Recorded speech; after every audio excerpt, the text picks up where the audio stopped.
quick review. It's Friday, Thursday, Saturday. Doll Day. It's quick review Doll Day. And we're here to watch a really fucked up we already watched it. Oh my god. Here it is. Dollface. Dollface. It's a Blu-ray and a DVD. I got it at the dollar store / $1.25. $1.25 tree. And we got our doll buddies here to help us talk about this whackadoodle weird cow fusing movie. I am befuddled. Movie, you have befuddled the moo cow. They did say cow in the movie. They did say cow. The director plays a lawyer in it, and he says, no, it wasn't. It was the doctor says that or something. No, the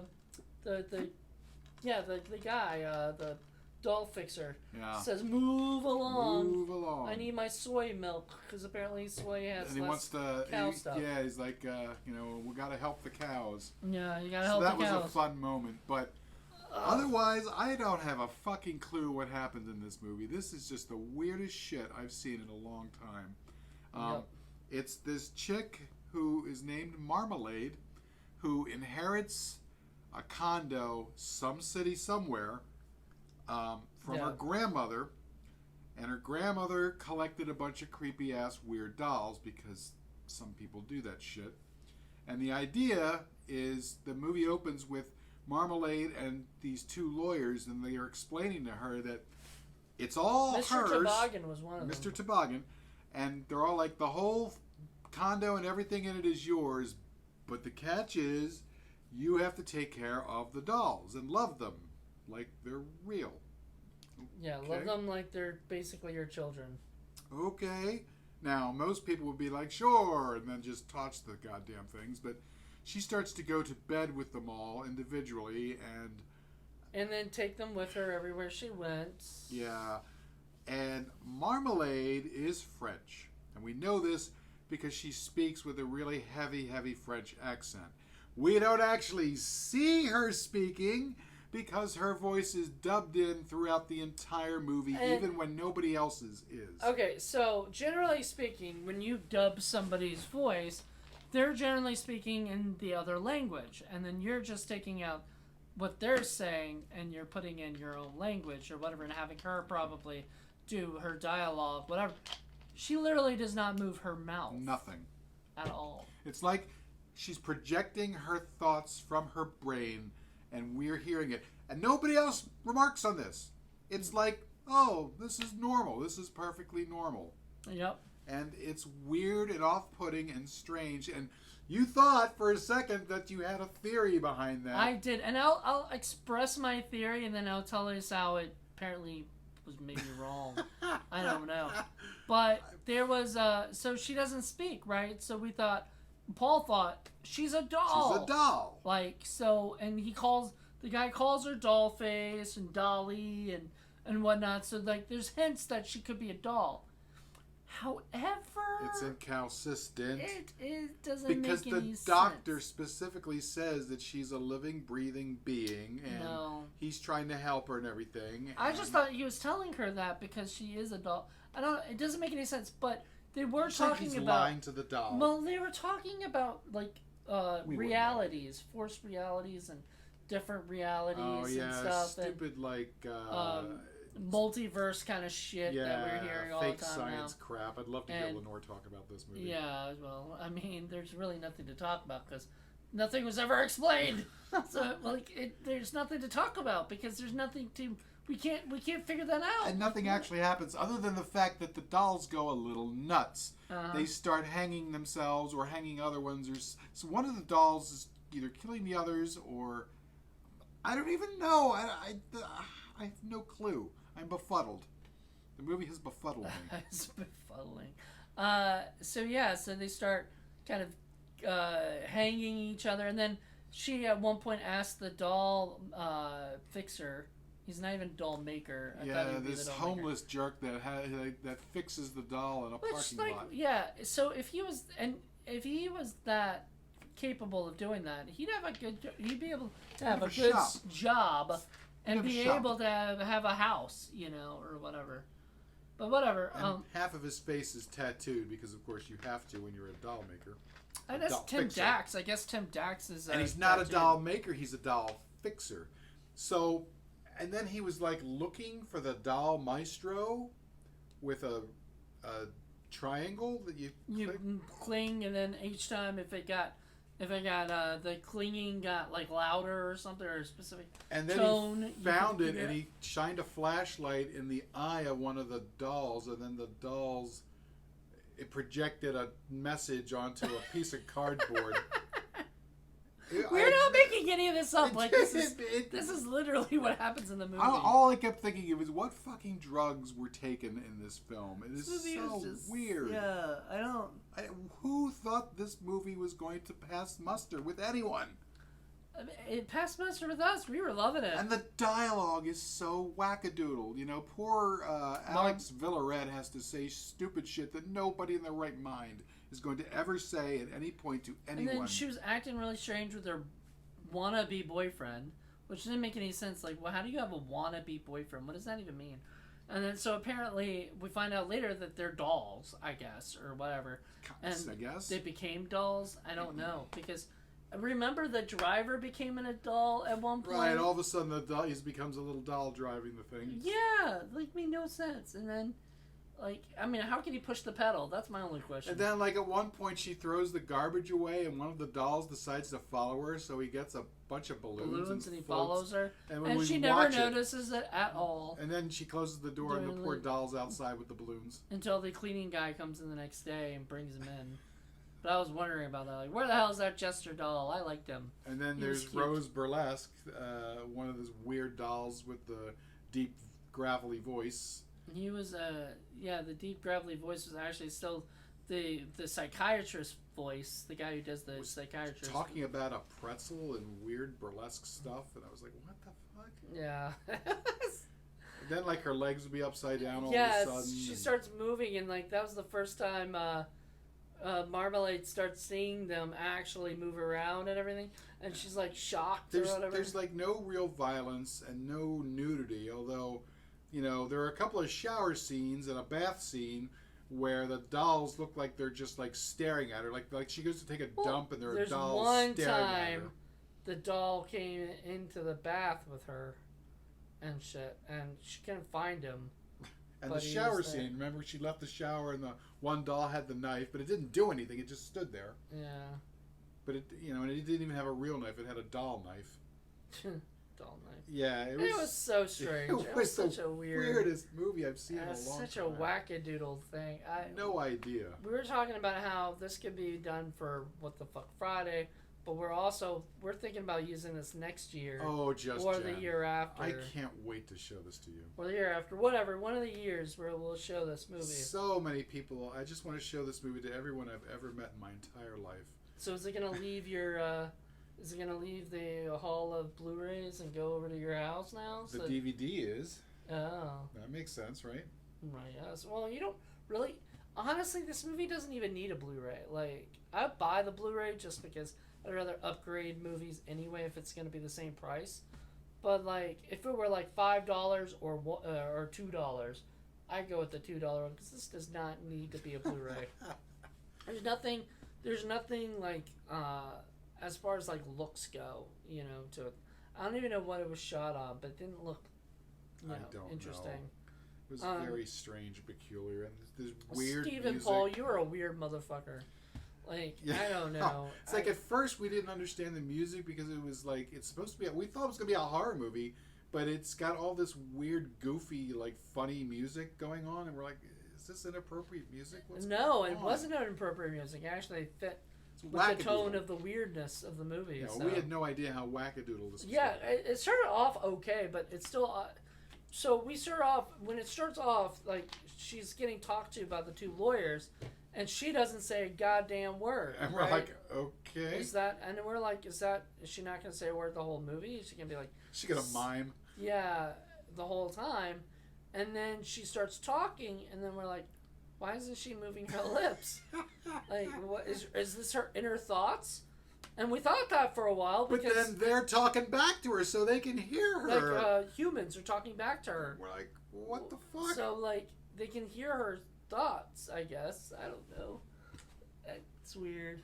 It's just. By the way, this is my movie. favorite doll. We had to bring all the dolls in here and stuff. This is my favorite one. Dolls and we stuffies. used her for Invited, and I found her at I think it was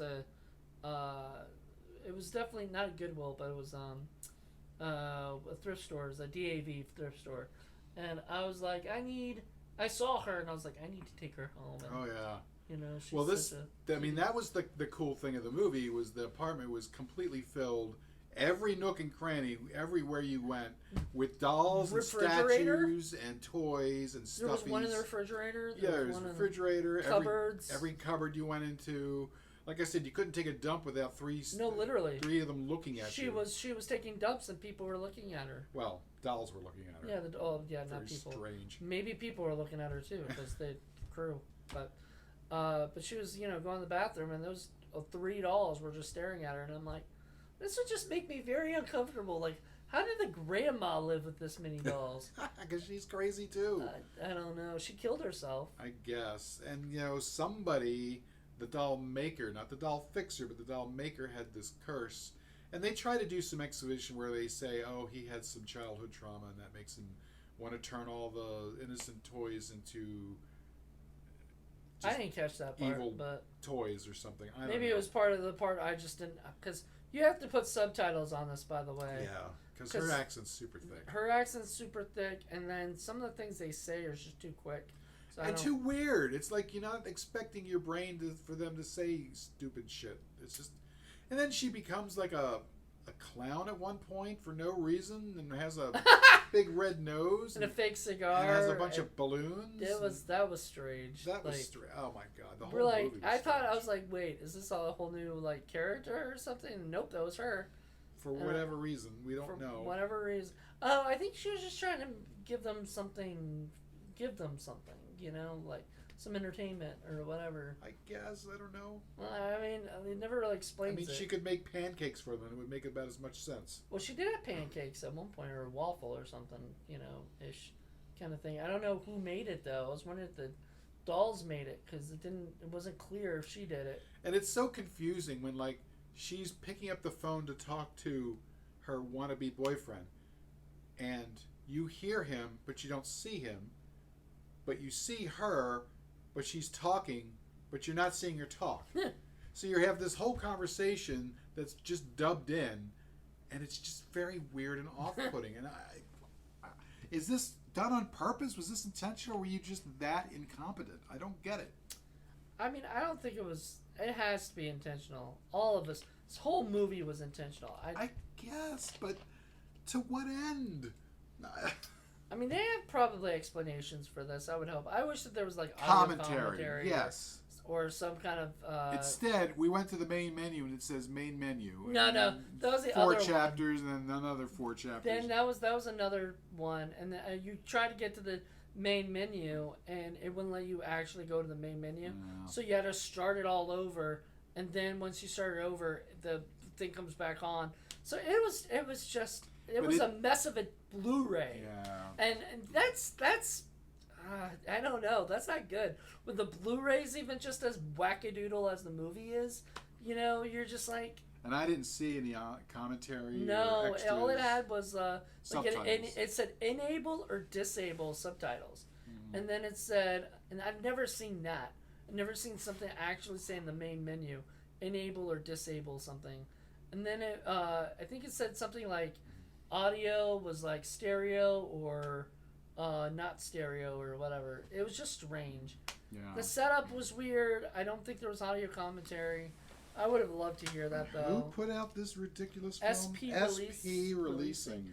And Jekyll Hyde Productions is Paul's guys. Yeah, so it was executive produced by Hank Paul, produced by Sammy Paul, and written and directed by Stephen Paul, who was the guy who played the lawyer. Yeah. So I was appalled by all the Pauls. Among other things. What? This is not a great movie, but like at least it was entertaining. I was entertained. Now, thank God it was only an hour and 15 minutes. It was only an hour and 15 minutes. If it was longer, because I almost thought it felt like it was going longer, and I was like, Well, oh, about God. 15 minutes of it felt like titles, so that was helpful. No, I mean the 15 minutes of The it beginning, was. the beginning took yeah. forever. That took forever. I did not. And like then that. there were a few fake endings. We're like, is it over? Is it not? Is there more? What I didn't like about the beginning was we were watching the dolls, and we're just seeing the dolls, right? Like little videos of each kind of all the dolls. In fact, they were just still shots of the dolls at first. Like they were just pictures or something of the dolls, and then there was nothing, and then eventually it got to like starring, and what you thought was actually kind of cool with Alex's. Yeah, they had the names written on little cards, tags that were tied onto the dolls. I thought that was cute. It was cute and stuff like that. So, but then they would go back to just pictures of the dolls for a while. Then they would go to cast members. Then they would go to crew members. They'd go more dolls. Then they'd go some more crew. You know, and I was just like, come on, man. Best one of all, though, is when you finally get to where the director's supposed to be, and the tag is completely smeared because it's on the doll that's crying. And I'm like, the guy Alan Smithied himself. He didn't want to be associated with the goddamn film. No, he did. He just thought that was a cool way to do it. But we could not read. Yes, we couldn't read his name. Yeah, you couldn't read it. So it was kind of funny. I just think that it was an interesting way of doing that. Or maybe if he didn't want to be associated with the movie. I don't know, man.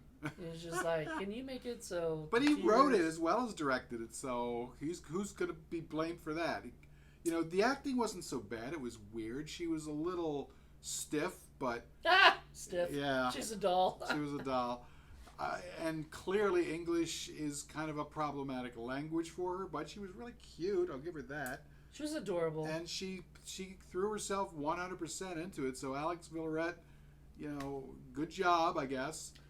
We were wondering if it was Canadian because French and stuff, but it didn't seem Canadian. There's no hint as to where you are or where this takes place. Yeah, it seemed American.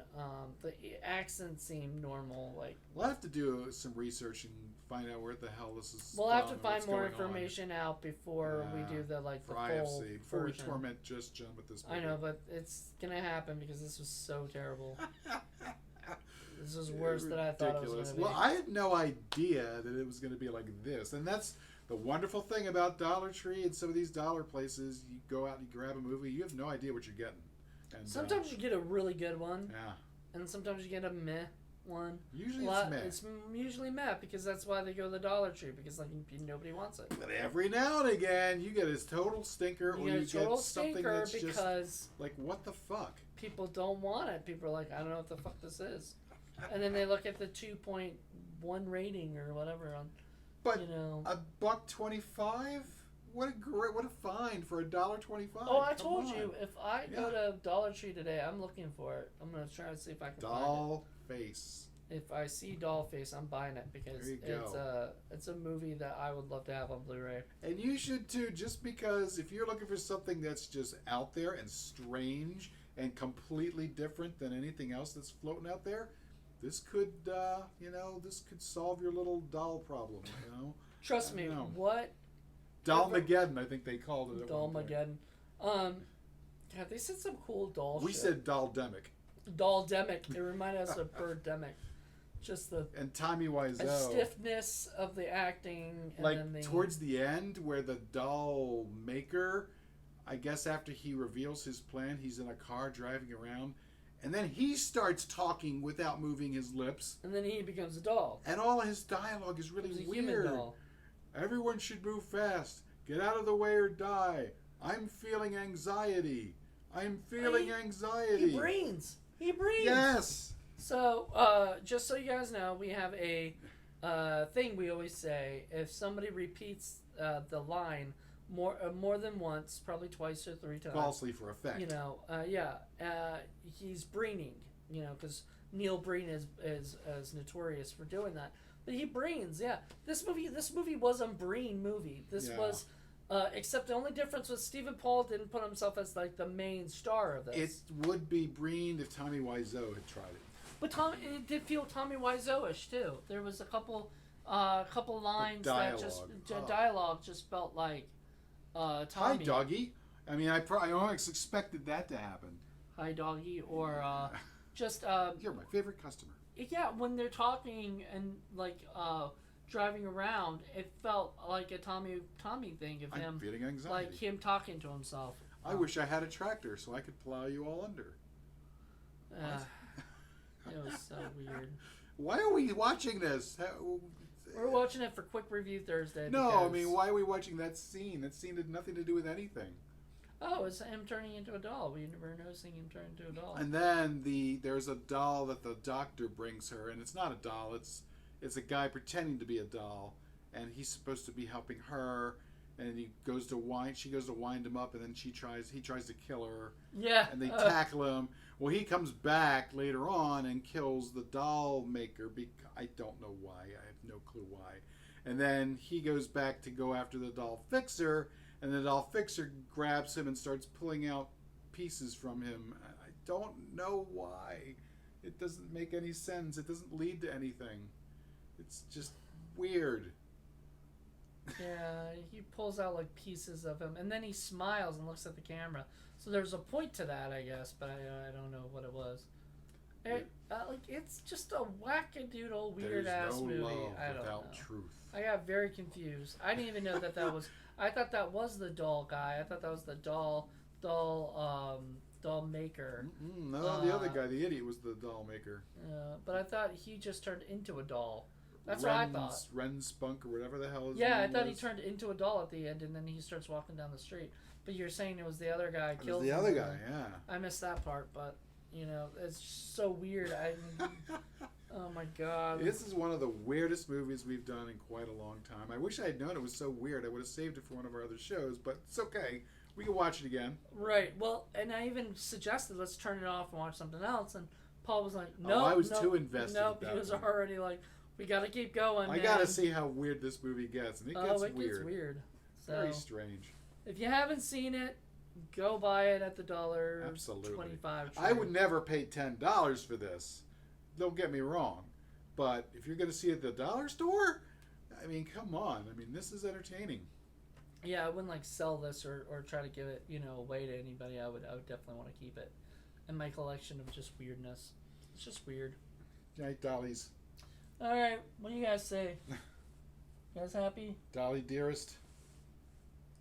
You're all happy. Right, well, thanks for being dolls and for hanging out with us and watching this movie. And be doll faces. Yeah, be doll faces and watch our review. And we'll be back with God knows what next time. Who the heck knows? We'll find out. Yep, we'll find out on the next one. All right, well, thanks for joining us at Indie Film Cafe on our, what is it? Quick Review Thursday. See, I got it. You got it at the end. And all right. we will see you next time. Bye.